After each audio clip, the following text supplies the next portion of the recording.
Hi there, welcome to Drew Bentley Guitar. Thanks for spending your guitar time today with me. So there's this big misconception that fingerpicking is this big scary monster and you have to memorize a million patterns to learn how to do it. We can break it down and make it pretty easy and you can start fingerpicking today. Let's take a look. A number of years ago, I was teaching guitar lessons at this music store, much like I teach guitar lessons now at my own studio. And I was really good at playing with a pick back then. I could play really fast and crazy lines, but I never fingerpicked. And the owner of that music store happened to play Fire and Rain, a James Taylor song, in front of me. And I thought, wow, I want to learn how to do that. And I decided to jump headfirst into fingerpicking. And it was brand new and this big scary monster. And I'd seen all these crazy patterns. I thought it was really complicated. But I learned early on to break it down and make it simple for myself. So here's how we're going to do this. With your right hand, what we want to do first, the very first thing is to match your right hand with your left hand. That makes sense. When you're strumming, you want to strum the strings that your left hand's playing. And that's something we learn over the course of time with a pick. So, for example, if I play this G chord like this, what I want to do is match my right hand to my left hand. So I won't spend much time on this, but if I play, let's say first off, thumb, thumb, thumb, I'm going to play the low E string with the thumb, A string with my thumb, and the D string with my thumb. And I'm going to put my pointer finger under the G string, middle finger under the B string, and my ring finger under the high E string. Now I have thumb, thumb, thumb, 1, 2, 3. And 3, 2, 1, thumb, thumb, thumb. So that's basically, I'm just arpeggiating the chord, getting familiar with that. It's going to feel really awkward at first and clumsy and uncomfortable, and you'll not have much control. That's fine. This is where we're starting. You'll notice my fingers are under the strings like this, so when I'm playing, it's kind of a grabbing motion. It's not a flicking motion. That's called flamenco. That's for a different lesson. I'm playing this way when I'm going, kind of pulling these fingers up. So your right hand wants to match the left hand. If I play the D chord, I'm going to start here with the D string and play these 3 strings. If I play this one, it's kind of out of bounds, isn't it? Just like you wouldn't want to strum necessarily the low E string with the D chord. So the first thing to do is play your basic chords. Here's A minor, and I'm going to go thumb, thumb, 1, 2, 3, 3, 2, 1, thumb, thumb. Here's E chord, thumb, thumb, thumb, 1, 2, 3, 3, 2, 1, thumb, thumb, thumb. Get familiar with matching your fingers on your left hand with your right hand and do that. So the first technique that I want to work on is something I call the piano technique. Very simply, what you're going to do, let's go back to this G chord again. I'm going to play the chord all at one time like this. Just plucking them all together. So instead of strumming, I'm plucking them like that. And the chord sounds out, and it kind of sounds like a piano, because piano is very abrupt, and it's not like a strum, which is truly an arpeggio. It's basically all at the same time. And again, my finger assignments, I'm using all 4 fingers this time. Pointer fingers under the D. I have the G string, the B string, and the high E string, and my thumb down here. A lot of times I'll skip the A string when I'm playing this 6-string form like this. Here's a C chord. This time I'm playing my thumb on the A string, plucking all the strings together. So then, what you'll do is play your basic chords and learn to match your hand, either with or without your little finger, to match the chord you're playing with your right hand and your left hand together. And that's going to take some time, but you'll get familiar with making that sound out, just like when you learn how to strum. So now what we're going to do is we're going to add a bass note to that chord like this. Here's the G chord again. I'm going to go bass and then chord. Bass chord. Boom. I can alternate the bass note as well. Here's the bass note here, and then the A string, and then bass note. So it's bass, bass. Either 3 fingers, top 3, or add the D string and do 4 fingers. Here's my C chord. Check this out. Here's C. I'm going to play the C chord, then I'm going to play the low E string on the 3rd fret for the bass note, like this. And the neat thing about this is it mirrors what a piano is kind of doing with the left and right hand. A lot of times in music, we have this bass line that happens. Sometimes it's a 5th, kind kind of that pop kind of thing you'll hear like in a polka. And that kind of your left hand magically sort of finds those right places to do that sound. So that was kind of a piano technique, and that sounds great if you're playing something like a Steely Dan thing, if I'm doing this.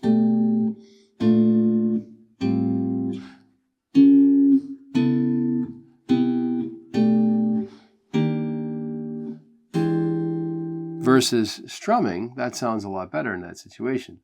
Now, the next thing I realized was that there's something called a roll. And what a roll is, it's a triplet. It's your thumb and then a couple of fingers.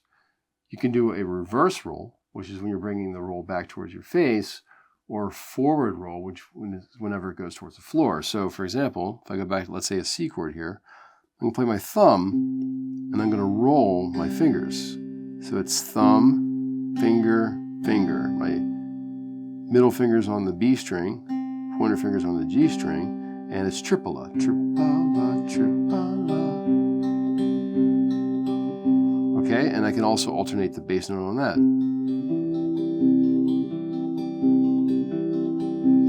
So again, play all of your basic chords and start messing around with getting that to sound out. Don't make it into a science project. Don't make it too complicated. We're trying to match your left hand and your right hand and keep time. That's the issue. It's timekeeping. All of these crazy patterns, though, they do exist for songs like I said, Dust in the Wind. Certain songs have a specific pattern involved. But basically, you're going to get like a second nature sort of a way of approaching this, where you can play a song, and even if it's not exactly the right pattern, it will still translate properly, and you can do this free-flowing without having to think too hard. Here's A minor, same thing, I'm doing this reverse roll towards my face. Now the forward roll goes in the other direction.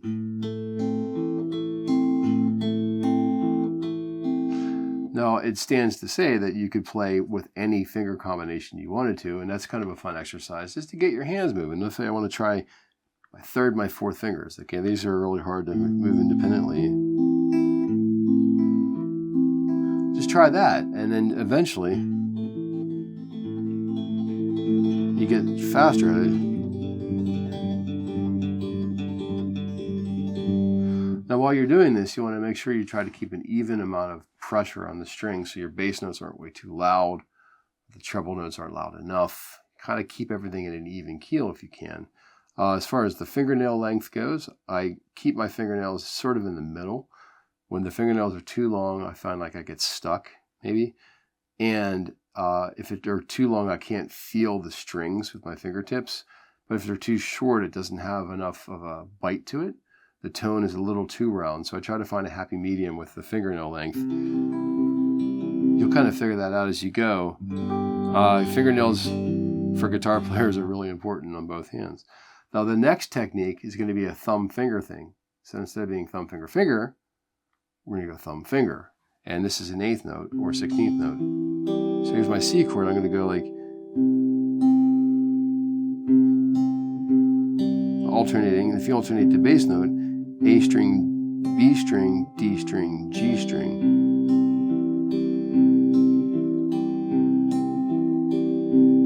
And again, I can do any finger combination I want to. And that's kind of a cool sound. It's a little less, it's a little different than the triplet thing. It doesn't sound the same as this. Now and you can use those in combination.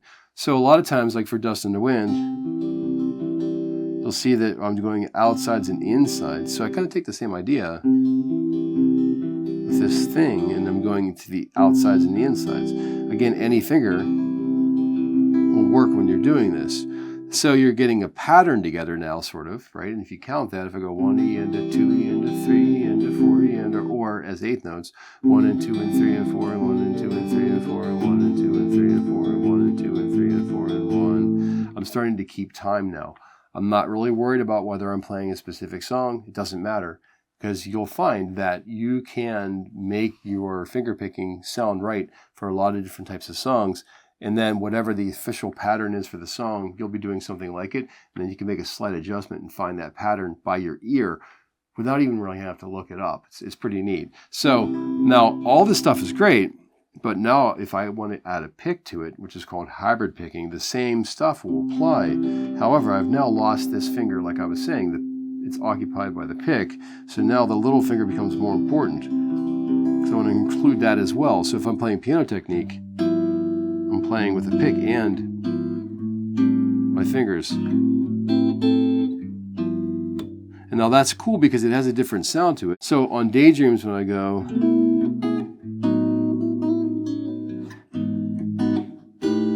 if I do it without a pick, it sounds like this.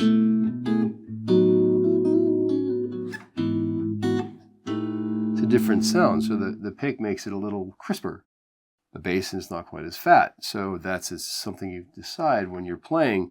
But the cool thing about recording, I should say, because you can make distinctions, but when you play with a pick, what's cool about this, if you're playing a leg, you go back and forth between pick and no pick. I go, use them pick and fingers together. And you can put the pick aside. I always hide the pick under my finger right here like this. It's hidden. So sometimes I'll just do that. Now, once you get established with this, and you're playing your G chord again, now I'm kind of keeping time.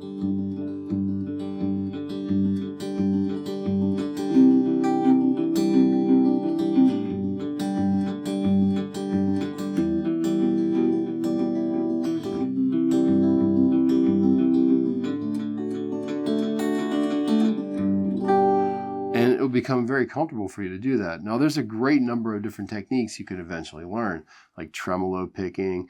Tremolo picking is like,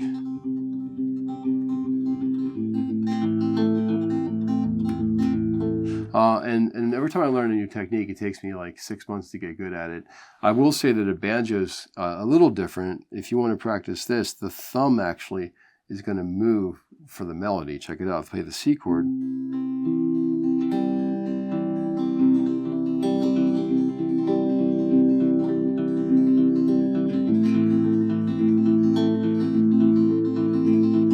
Sometimes the thumb will go all the way into the finger spot.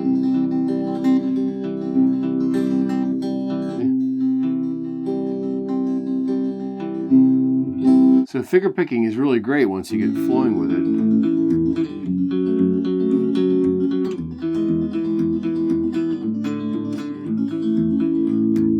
Practice those different approaches. We have piano technique with bass,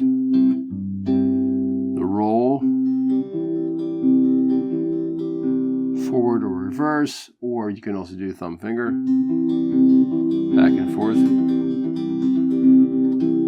and just kind of get acquainted with it and think of it as your drum set and this is your piano, and coordinate the two of those together and do that with basic chords first and grow from there, and try not to make it into a science project. It's not that hard to do, and be patient. It takes a long time to get really good at guitar, years and years of dedication.